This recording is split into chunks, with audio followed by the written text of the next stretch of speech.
वाह भैया, बड़ा सुंदर समय, बड़ी सुंदर महफिल, बड़ा सुंदर गवैया। बा सुंदर है भी। हम नहीं जानत रहे, आज देखे बड़ी निक निक बात भैया सुने की मिलल। बार सवाल जवाब, जवाबी बिरहा मुकाबला। मेरे नहीं समझ में जवाब वो कहाँ भा? हम तो सवाल करवे नहीं करे। अगर मनते यहाँ जवाबी मुकाबला का मतलब होता गवैया जहाँ से छोड़े वहीं से गावा, है ना? लेकिन हम कहबे नहीं करे भैया, हम सवाल जवाब करे नहीं ही आई है। अगर तुम्हारी इच्छा ही बा तोरे इच्छा हमार पूरा करब, फर्ज है, कर्तव्य बनेला, फर्ज बनेला। इच्छा तो हर पूरा कर दे, टेंशन मत ले, लेकिन पूर करे वाला कोशिश तो हूँ की है। हम तोरे जहाँ से तू छोड़े आओ वहीं से हम बिरहा शुरू करब, जहाँ से छोड़ा वहीं से बिरहा हम दे। लेकिन ओकरे आगे पीछे सोच ले है, यही खातिर कहल गई बा कि बोले से पहले 10 बार सोचे के चाहिए। बात बोले जान के, रस पिया छान के, है ना?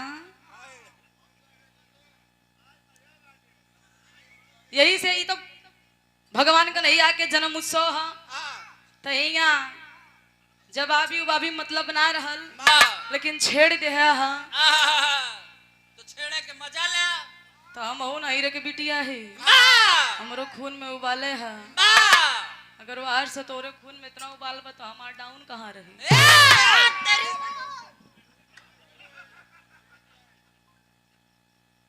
अरे महाराज, हम अकेले काफी है, तू बैठा बस, तू जितना हम कहा उतना करा, हम अकेले काफी है। इतनी से मनोरंजन के लिए रहल, लेकिन कुछ गार्जियन लोग हमरे बिरहा सुने खातिर आइल हो, कहीं संध्या से सब राती के 10 बज गए, 10 लेकिन अभी तक बिरहा एक को रिजवान आप पता न कब गावत है। नहीं तो 9:30 9:30 होता है, आधा घंटा ज्यादा जाए। कहानी पे आप लोग गौर करिएगा, इधर से सुने की मिलल भगवान कन्हैया के जन्म भइल। जन्म होखे के बाद भगवान कन्हैया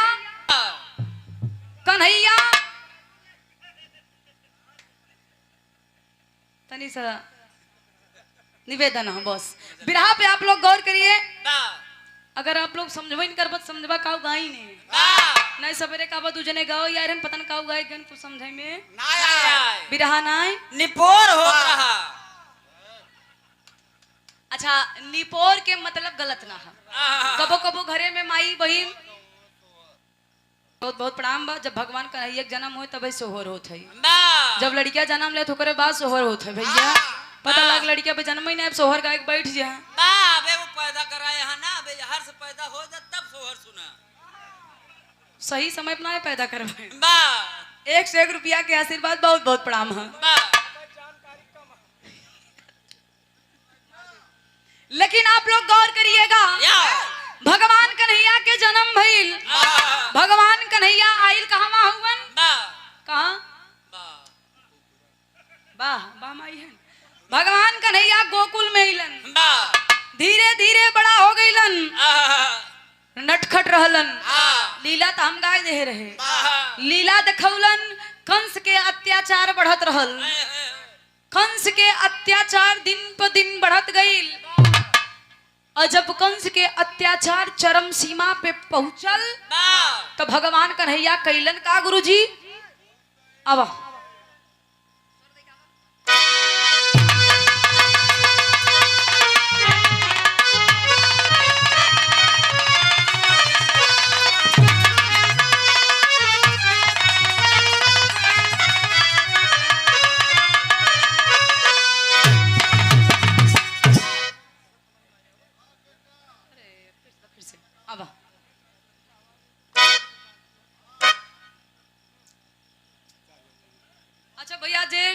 भाई लोग प्रसाद ना ग्रहण कैले हो तो आप लोग प्रसाद भी ली और साथ साथ में विराह के आनंद भी।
कवि जी संकेत करत हुवन विराह के सुने वाले भैया बाबू लोग, कुछ लोग पढ़ल लिखल भी बैठल हुवन।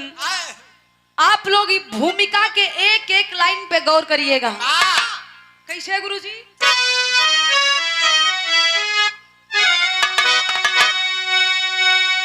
सूर्य और चांद यदि पानी न होता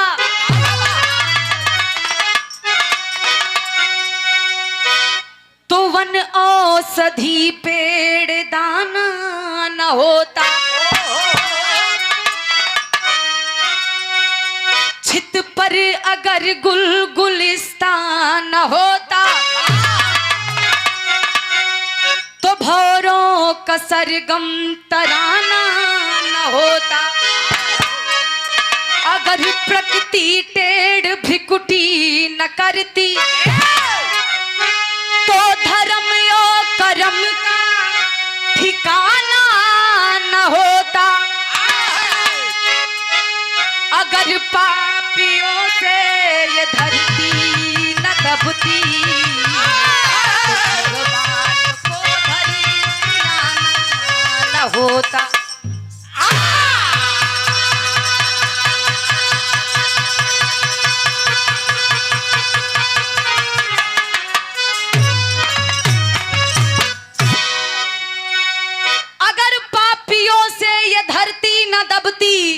तो भगवान को धरती पे आना न होता। ए बाबूजी, जब जब धरती पे अधर्म भइल बा, अत्याचार भइल बा, पाप भइल बा, तब तब भगवान के अवतार भइल बा। चाहे राम रूप में, चाहे श्याम रूप में, चाहे नरसिंह रूप में, भगवान विष्णु के तब तब धरती पे अवतार भइल बा पापियन के नाश करे खातिर। लेकिन गुरुजी, विराह में कव्वाली के टुकड़ा बा। कैसे?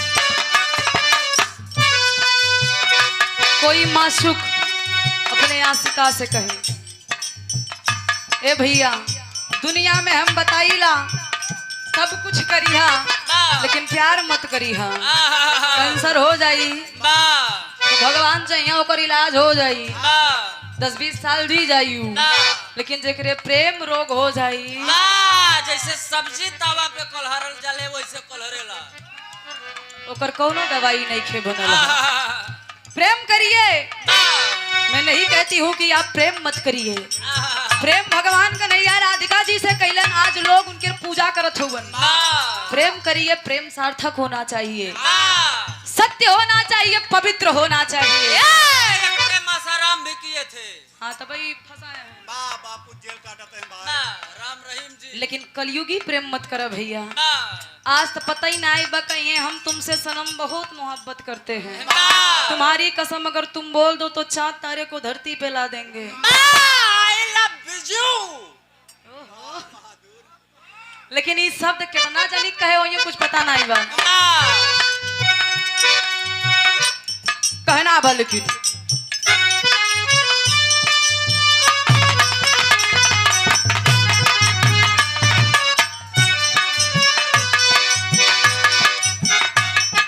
ओहो जब हम न रहे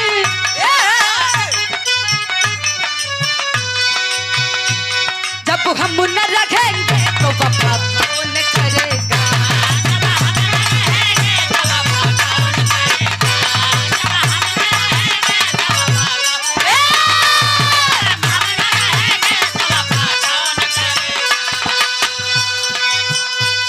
जब हम न रहेंगे तो वफा कौन करेगा।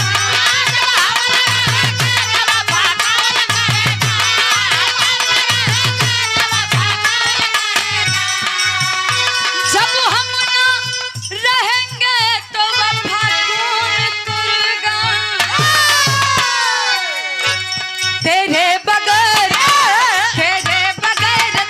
भला कौन रहेगा। तेरे बगैर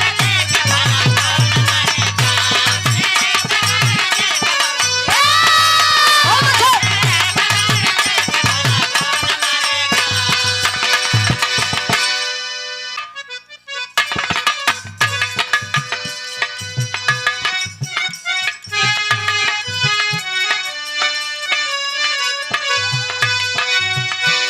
धरती पे जब धर्म तिरस्कार हुआ है।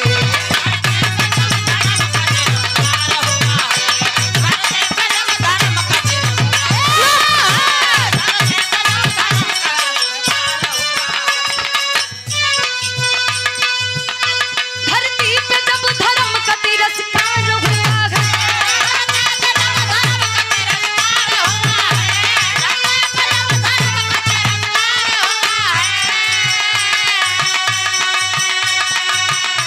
अरे धरती पे जब धर्म का तिरस्कार हुआ है। अरे राम और संत का अवतार हुआ है।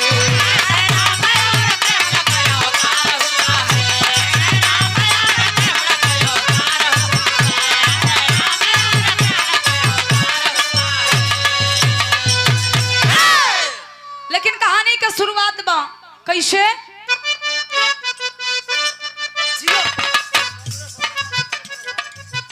अधेरी रात मास अष्टमी था भादव का दिए पहुंचाई वासुदेव जी यादव।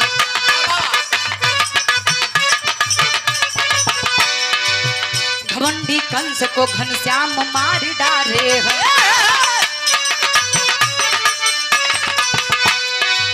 घमंडी कंस को घनश्याम मार डाले हैं। घमंडी कंस को घनश्याम मार डाले हैं। रोते बिलखते मात को निकाले।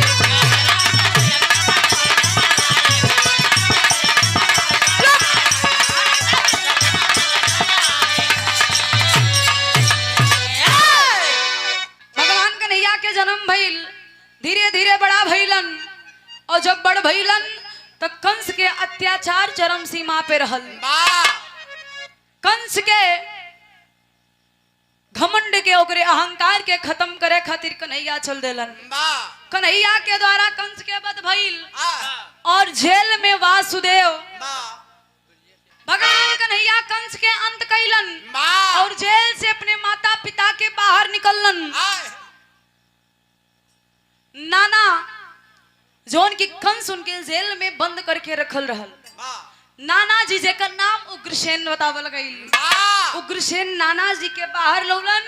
अपने पिताजी के आदेशा अनुसार भगवान कन्हैया आज उग्रसेन नाना जी के राजगद्दी पे बैठावत हुआ।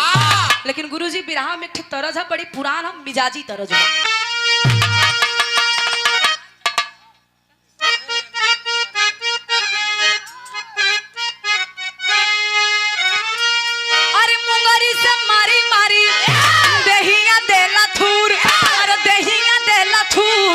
जहिया मारला तुम मछरी खियावेला जरूर।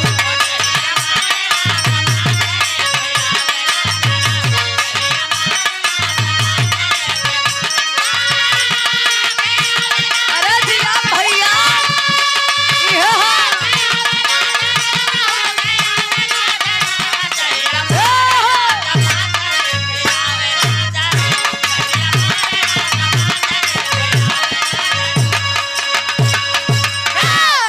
लेकिन आज कन्हैया कैलन का भैया,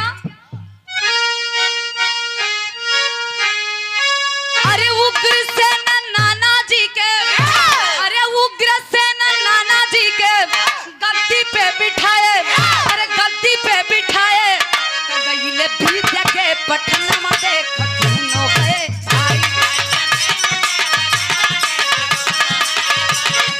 जियो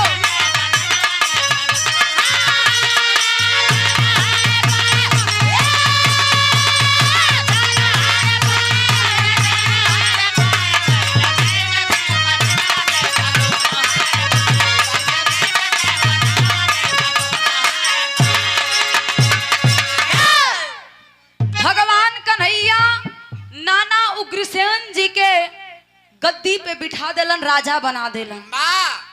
आप लोग गौर करिएगा, कभी कभी ऐसी कहानी होती है कि हम लोग जान कर भी अनजान रहते हैं कि बिरहा में निचोड़ निकली, बस जन्मे ना बनकर लीला ना बा, कुछ ऐसा ना आज हम चीज बताई जो कुछ लोग जानत हुआ अब बाकी तो नहीं जानत हुआ। गद्दी पे बिठा के भगवान कन्हैया और बलराम जी चल देलन दीक्षा ग्रहण करे। कहा? संदीपन गुरु के आश्रम में। जब गईलन तो शिक्षा लेत हुवन, पढ़ाई करत हुवन।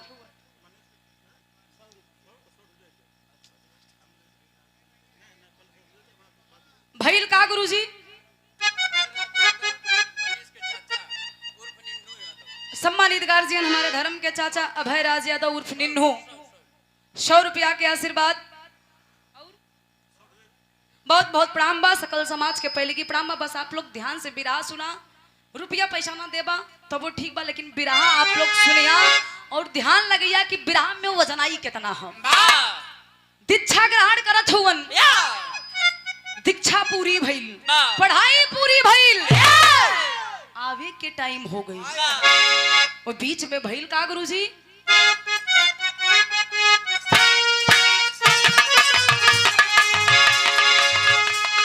पूरी भाई पढ़ाई कैले घर के तैयारी,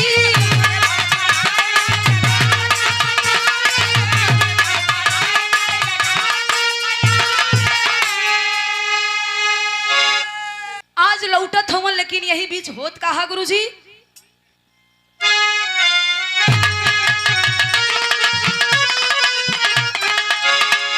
अरे पूरी भाई पढ़ाई कैले घर के तैयारी,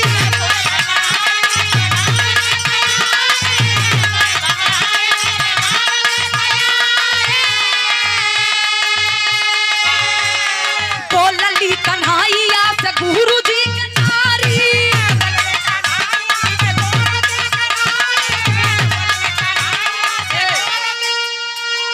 जब पढ़ाई करके लौटत हुवन तो गुरु जी के नारी मतलब गुरु माता, गुरु माता गुरु जी के संदीपन गुरु जी के द्वारा कन्हैया के बड़ाई बड़ी सुनले रही कि कन्हैया बड़ा होनहार हुवन, जे जौन कहेला पूरा कर देलन, ओके पूरा कर देलन। अगर केहू मन से सच्चे मन से अगर कन्हैया के पास कुछ लेके गइल बा तो वो खाली हाथ ना आइल है। तो गुरु माता मने में विचार कैलिन, काहे ना हम अपन समस्या आज कन्हैया से कही। आज कन्हैया के अंतिम दिन बा, विदाई बा। का कहलिन गुरुजी?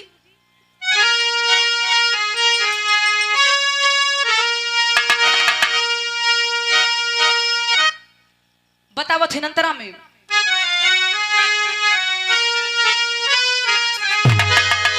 रहल एक बेटा मोर महादाना गोपाल हो,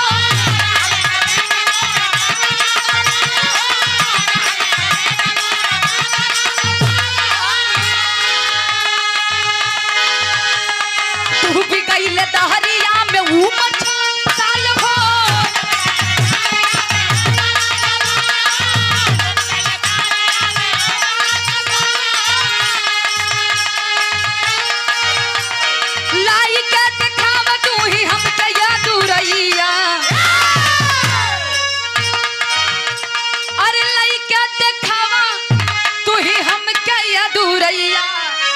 कहिले विद्या के पठनवा देख दोनों है भैया।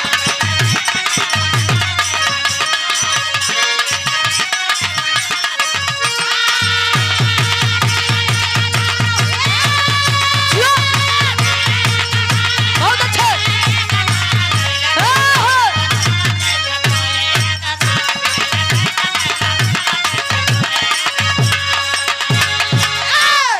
भगवान कन्हैया से जब गुरु माता कहलिन कि हमार 6 साल के बेटवा 6 साल के बेटवा जेकर नाम मदन गोपाल हो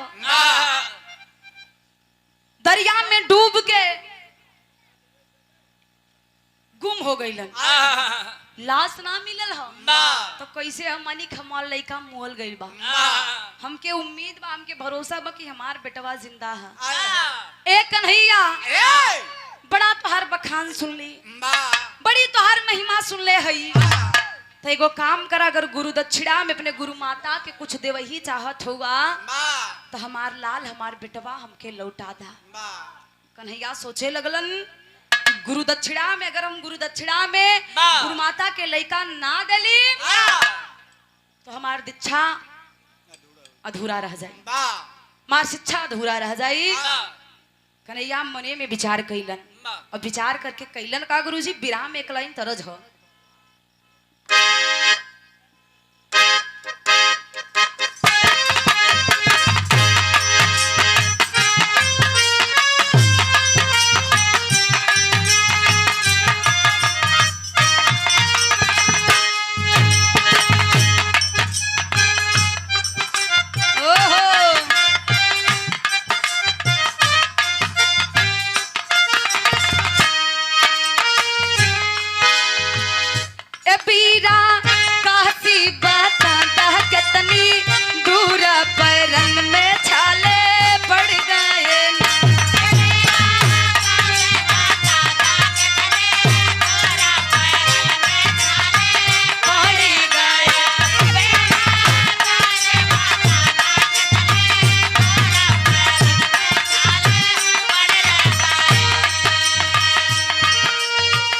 भगवान कन्हैया सोचत हुवन कि आज गुरु माता के वचन खाली ना जाए दे,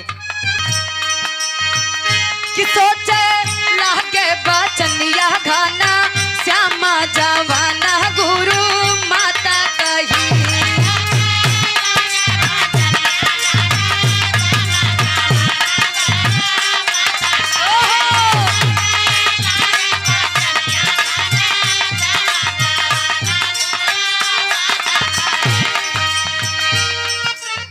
वाह तुरतई चल ले कुंवर कन्हाई,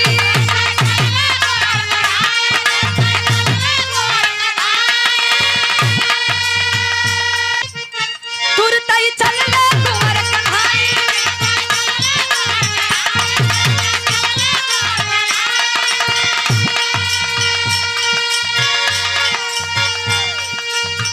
कि कूदी पर हदरियम जाई,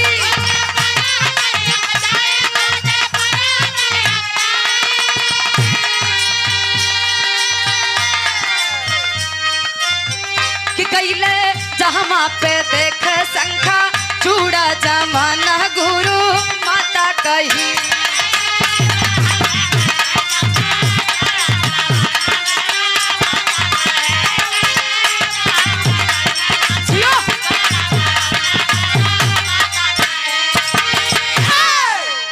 ए भैया भगवान कन्हैया विचार बनौलन कि गुरु माता के वचन खाली ना जाई।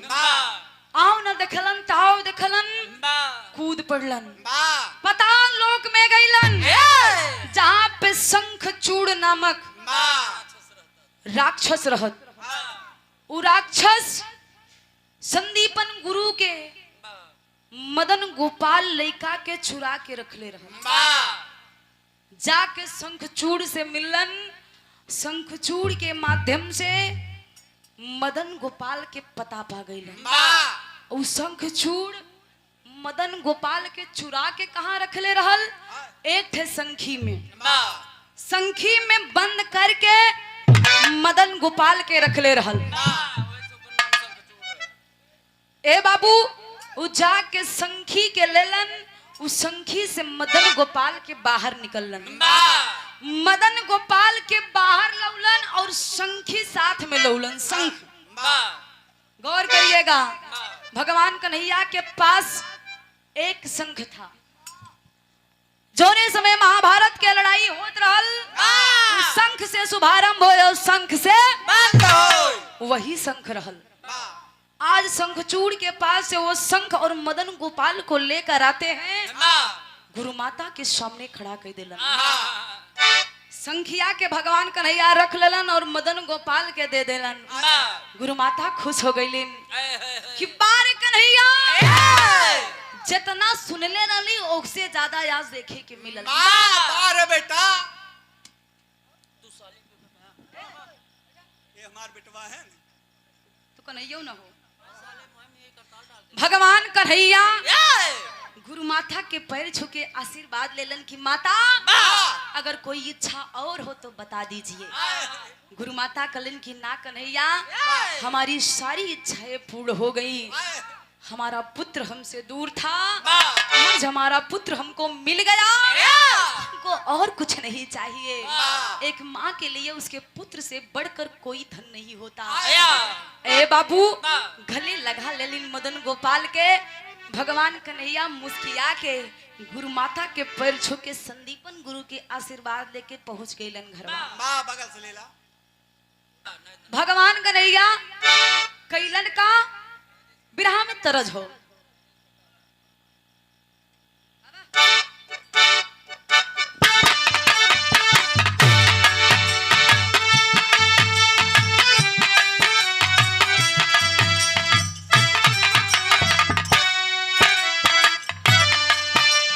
गीत बड़ी पुरान है, स्वर्गीय जनाब हैदर अली गुरुजी, बस छुआ एक छोड़ा। स्वर्गीय जनाब हैदर अली गुरुजी अपने जमाना में गीत के गावत रहलन, तमाम लोग गौलन। स्वर्गीय रामदेव उस्ताद भी गीत के गौलन। सबके अपन अपन अंदाज रहल, अपन अपन मिजाज रहल, अपन अपन गायकी रहल। कैसे गौलन भैया?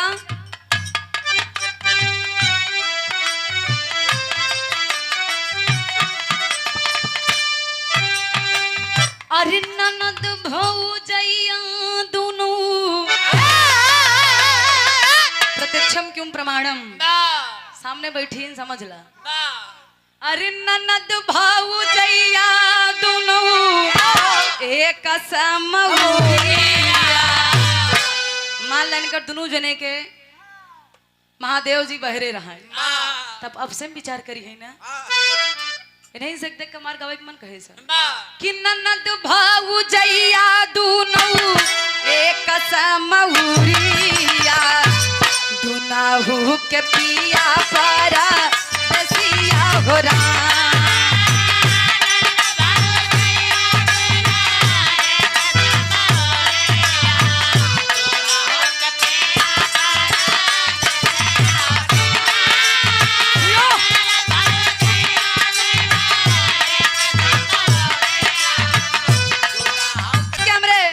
रामदेव उस्ताद अपने अंदाज में गावे। अहंगने में फूल ही फूल,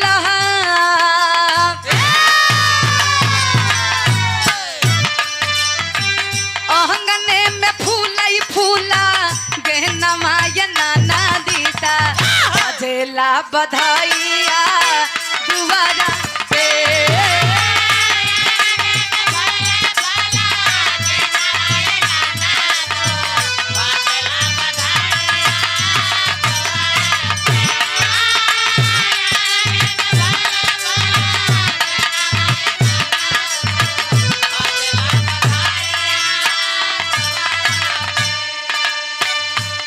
चलल हुवन कैसे बहलदाऊ साथे आए,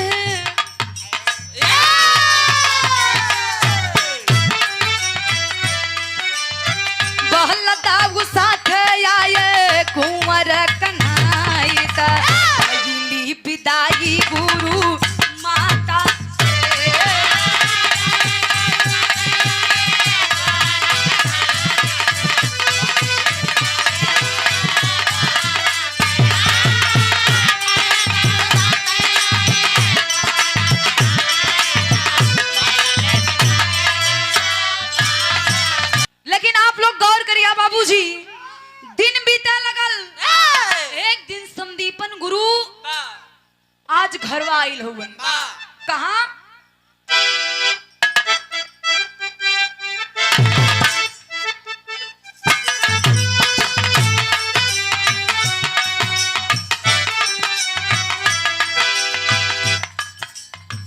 गुरु संदीपन आए घर एक दिन हो।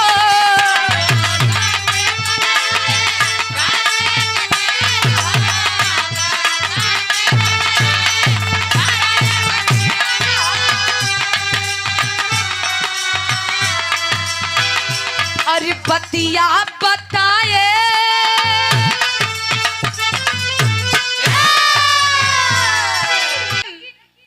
आज संदीपन गुरु अइलन घरवा पे और नंद बाबा से कन्हैया के बड़ाई करत हुवन। माता देवकी जी घरे के अंगनैया में एगो दीवाल से खड़ी होके अपने लल्ला के तारीफ सुनत है। अच्छा हर माई के अपने बेटवा के तारीफ अच्छा लगेला। कोनो माई के सामने ओकर बेटवा के बखान करा जान ला सीना गदगद हो जाए। 2-4 घंटा उनके खड़ा कराए रहा तो सुनते ही रही हैं। आज माई देवकी अपने लल्ला के अपने कन्हैया के बखान सुनत है।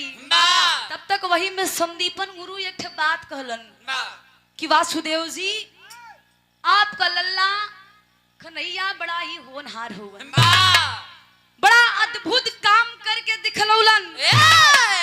हमार लड़का 6 साल के जौन की पानी में डूब के कई बरस बीत गया, लेकिन किसी की हिम्मत नहीं पड़ा कि मेरे बेटे को मेरे लाल को ढूंढ के ला दे। लेकिन कन्हैया ने वो कर दिखाया, मेरे बेटे को ढूंढ के लाया। अब माई देवकी वही दीवाल से सुनत है कि रे बप्पा हमार कन्हैया इतना होनहार, अगर ये दूसरे के लड़का ढूंढ के ला सकेलन तो हमारो 6 गो पुत्र गायब हुवन, जेके हम जन्मा के उनकर चेहरा ठीक तरह से निहार भी ना पौली। प्रसव भइल, प्रसव पीड़ा से तड़पत रही, वही बीच में कंस आके हमरे लाल के हमरा से दूर कर देलस। अब माई देवकी की ममता उफान मारा था अपने 6 लड़का खातिर। कैलिन का गुरुजी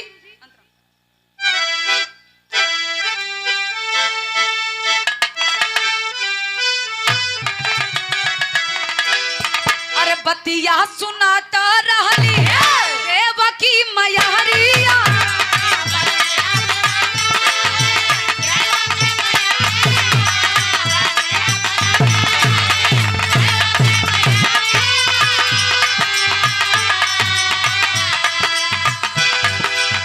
ममता गुफान मारा भरली नजरिया।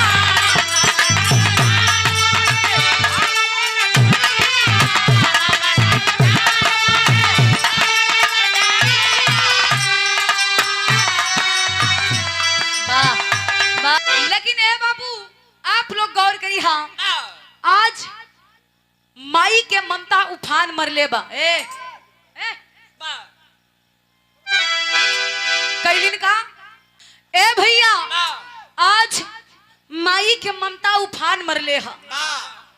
माई देवकी जाके कन्हैया से कलिन की ए लल्ला ए कान्हा आज अपने घरवा पे संदीपन गुरु आयल रहलन। संदीपन गुरु के मुख से बड़ी तोहार तारीफ सुनली, बड़ा बखान सुनली, जरा गदगद हो गई बा।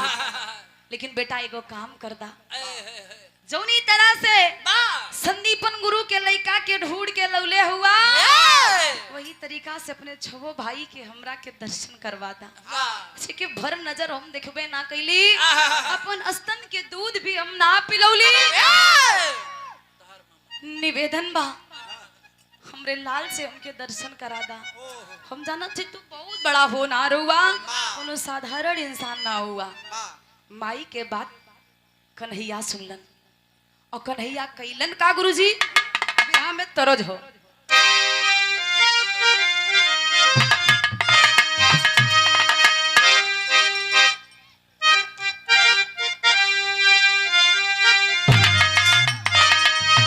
अरे डूबी मरबो ये राजा, वाह, अरे डूबी मरबो ये राजा, जही बजब पूर्व के दसवा।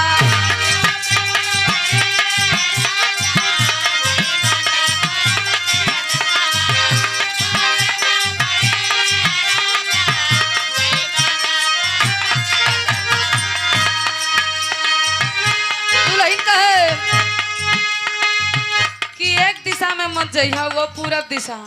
मर्दा कहे काहे कलश की सुना, वाही पूर्व देश हवा में बहस बंगलिया हो।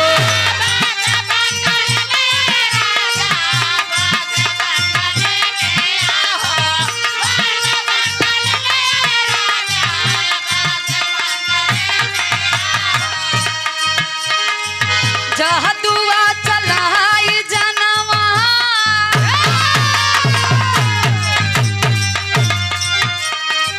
जहाँ दुआ चलाई जनवा लाई ली है ये राजा। रही जब पूर्व के देशवा डूबी मरब ए राजा।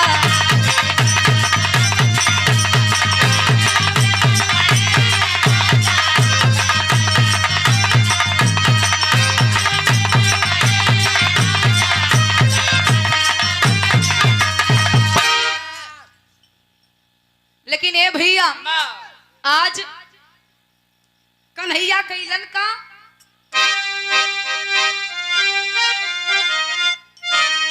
अरे मारी डाले कान्हा।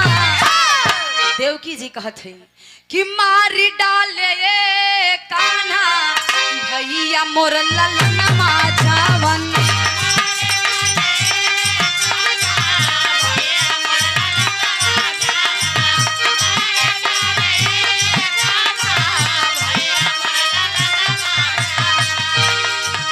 कन्हैया हमरे लाल के ढूंढ के लादा जवन हमारे कंस भाई मार डले हा।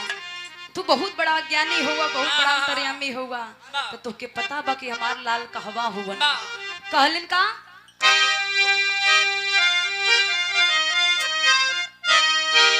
अरे पवली निहार नाही सोझे चेहरा हो।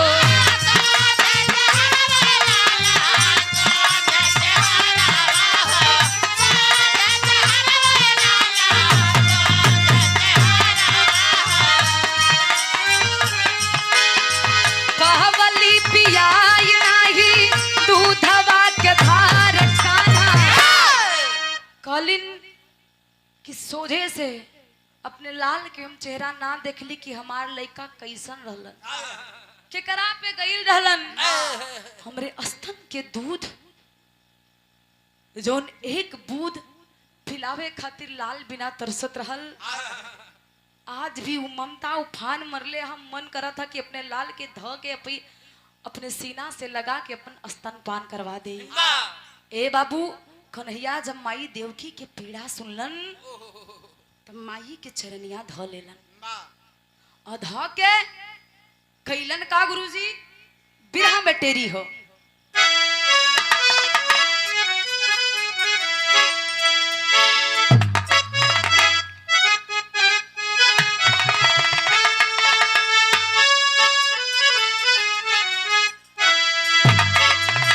अरे मुरारी सोच लागे बतिया, अरे मुरारी हो मुरारी, मुरारी सोच लागे बतिया। तो रोवई बिलख देवती आज जलवा धारी। अरे हो धारी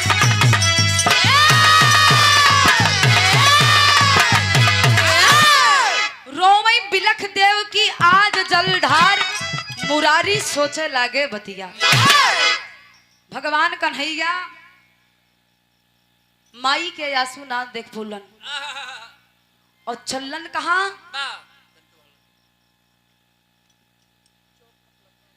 भगवान कन्हैया वहां चल देन अपने अंतर शक्ति से जहां 6 भाई कन्हैया के 6 भाई मौजूद हुवन। रहलन कहा भैया पापट के लाइन।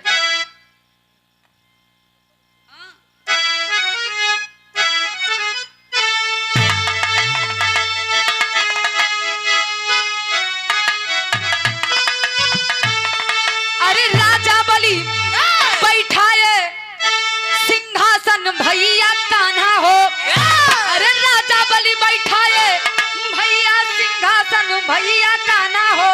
तो बैठ चरण पकड़े मोहन भैया कान्हा हो।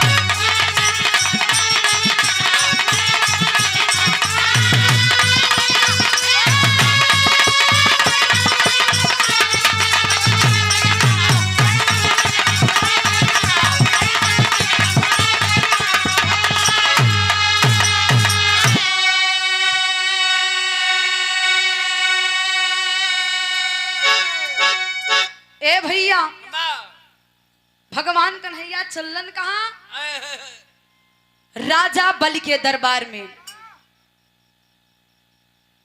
प्रहलाद के नाती राजा बलि के दरबार में भगवान जब कन्हैया पहुंचलन, जौने समय कंस छवो जने के हाथ पकड़ के उस शिला पे पटके के कोशिश करे, छवो के छवो उड़ जाए। अबे आप और से सुनबे कैला लोगन के सुने के मिलल छवो लड़का के मार डलन, तो वो मरल ना रहलन। जैसे कंस हाथ पकड़ के शिला पे पटके के कोशिश करे, छवो के छवो उड़ जाए और छवो जने के पकड़ के राजा बलि के दरबार के पहरेदार लेके चल दिलन राजा बलि के दरबार में। नौकर बना के रख ले हुवन। जब जिया शेर मतलब सिस्टम के बिना चल रहा था, अरे ये माइक के बिना। ये 13 नंबर है, 12 सुने रहे, 13 सुन रहे आज। लेकिन भैया आप लोग गौर करिए, कहानी से भटका मत। जब राजा बलि के दरबार में कन्हैया गइलन, तो राजा बलि आओ भगत कैलन कि प्रभु आप हमरे यहाँ कैसे पधरला, बात बताई। सब कुशल मंगल था। भगवान कन्हैया कलन सब कुछ ठीक बा, कोनो दिक्कत नहीं खेबा। हमके पता चलल बा कि हमार छवो भाई आपके दरबार में हुवन, आपके राज में हुवन, तो हमरे छवो भाई के हमरे साथ भेजे के आदेश दा। अब भगवान कन्हैया के बात राजा बलि सुनलन, तो छवो जन के बुलवा के कन्हैया से हाथ जोड़ के माफी मंगलन कि हमके ना पता रहल। इहे ना एमे बड़ा रहस्य है। एक तो देवकी कि कहला से कन्हैया जी गइलन, और दूसर छबो भाई भगवान कन्हैया के भक्ति कैलन कि कन्हैया आप ही हमार उद्धार कर सकेला। हमनी छबो भाई के उद्धार आप ही के हाथ से लिखल बा। आके आप हमनी छबो भाई के यहाँ से लेके चला। भक्ति के फल देवे खातिर कन्हैया छबो भाई के लेके राजा बलि के दरबार से आवत हुवन। लेकिन ये छबो भाई रहलन के आप लोग के मन में प्रश्न होई, ये छबो भाई के रहलन, देवकी के गर्भ में कैसे उलन, और काहे कि उनके लोगन के साथ इतना घटना भइल। तो आप लोगन के बता देवे चाहत हई हम कि छबो भाई वह पार्टिया वाला रहलन, ये रहलन। बड़ा पागल इंसान हुआ। छबो भाई पूर्व जन्म में ए भैया 1 किलो आलू खाती तो बने दे रहा भगवान कन्हैया। अच्छा तो हम बताओ तो छवो जने के हुवन। छवो जन के पूर्व जन्म में सृष्टि के रचैया ब्रह्मा जी के पुत्र जेकर नाम मारीच बतावल गए। मारीच के छवो लइका रहलन। ब्रह्मा जी के रिश्ता में का भइलन, पोता।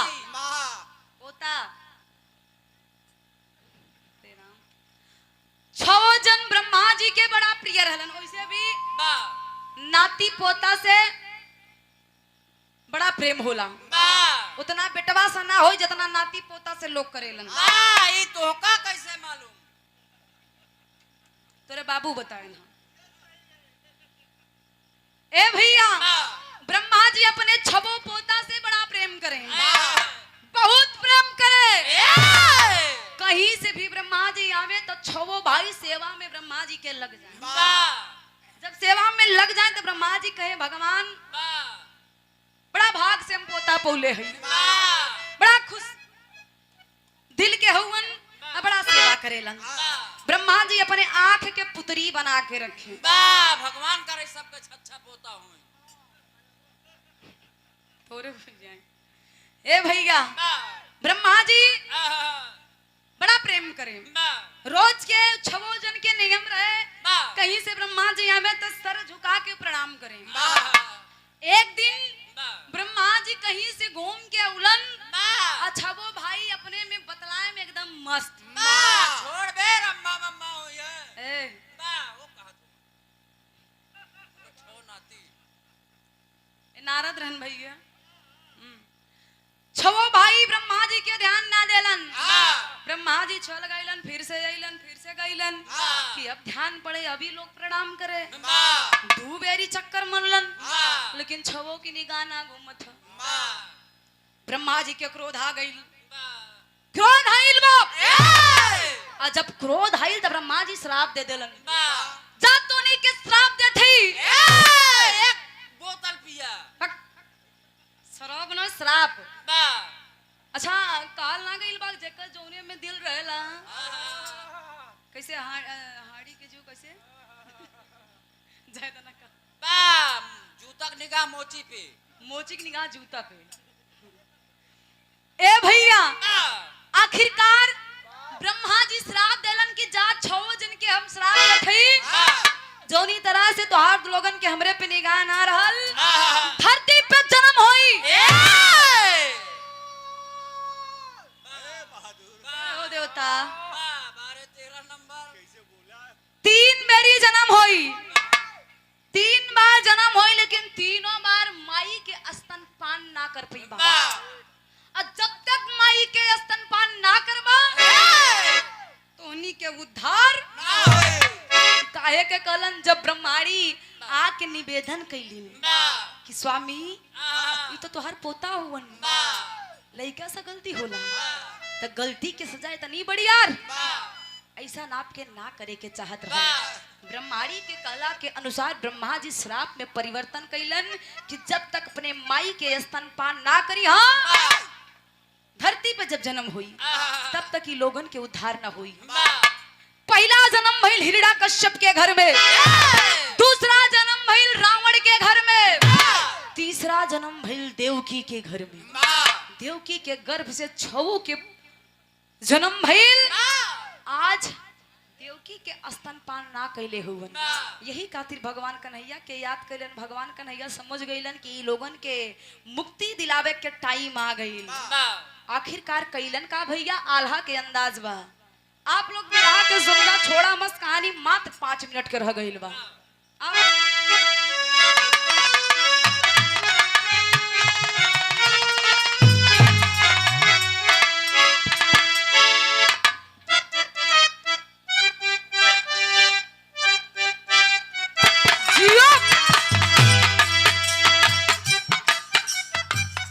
और सृष्टि के रचैया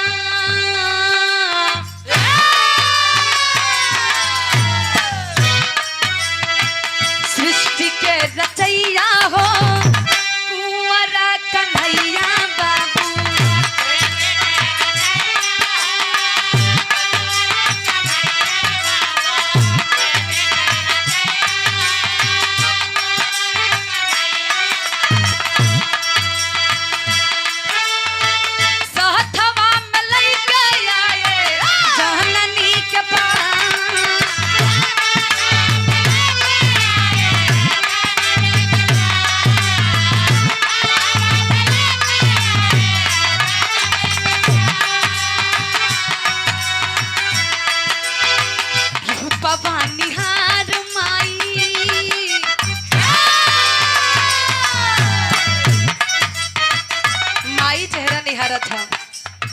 रूपवा निहार गिरई आँख से असिया भैया।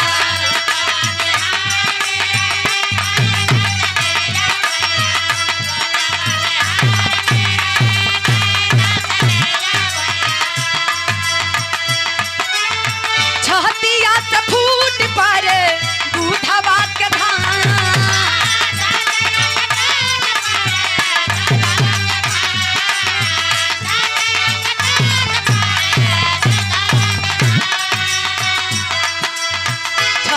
लगा के मागी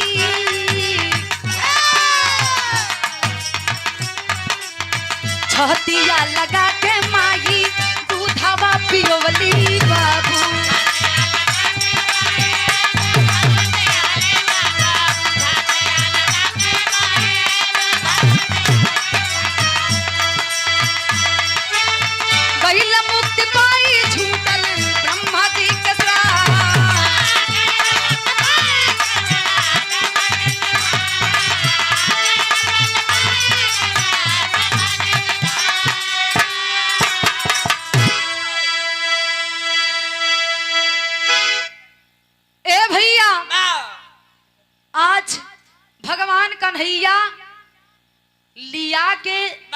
छवो भाई के अवत हुआ। भगवान कन्हैया 8 भाई रहलन। सतवा भाई बलराम हुवन। जब गर्भ में देवकी के औलन बलराम तो रुखमणी उजेल में जाके अपने गर्भ में ग्रहण कर ले ली बलराम के। छवो भाई के आज लिया के कन्हैया उलन माई देवकी के सामने खड़ा कर देलन। माई देवकी के सामने जब छवो लइका आइलन तो माई के अखिया से झरझर आंसू के बौछार होवे लगल और छाती से दूध के धार फूट फूट के गिरे लगल। माई छवो लइका के अपने स्तनपान करौली और कलेजा से लगा ले। आज देवकी के स्तनपान करके ब्रह्मा जी के दियल श्राप से मुक्ति पा गईलन। जब मुक्ति पौलन तो भइल का गुरुजी विरह के अंतिम और आखिरी लाइन है।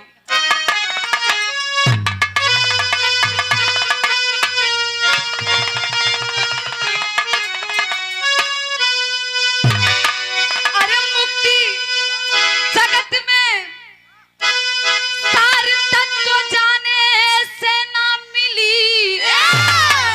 अरे मुक्ति जगत में सार तत्व जाने से ना मिली। गावई भागवत सकल वेद छाने से ना मिली।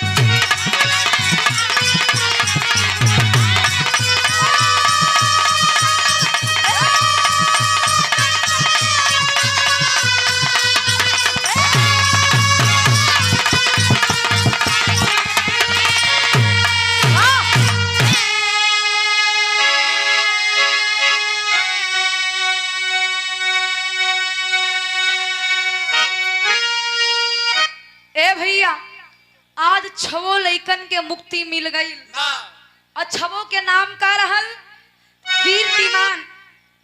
छवो के नाम आप लोग गौर करिहा। कीर्तिमान, सुसेड़, भद्रसेन, रिजु, समादर्शन और भद्र। ई छवो जन के नाम रहल। छवो जन के मुक्ति मिलल। मिला के हमारे आखिरी और अंतिम लाइन में यहीं से छूटत बा, अब आगे से उठाया।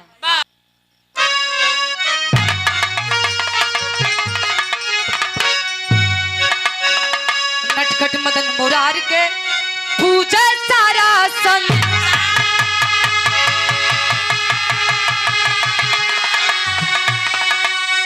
अरे विघ्न विनाशक गणपति के गया है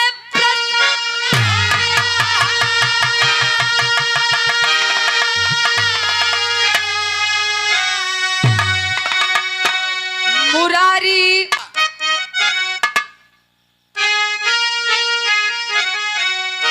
मुरारी सोच लागे बतिया तो ज्योति श्री राम के रथ पे है महतारी। मुरारी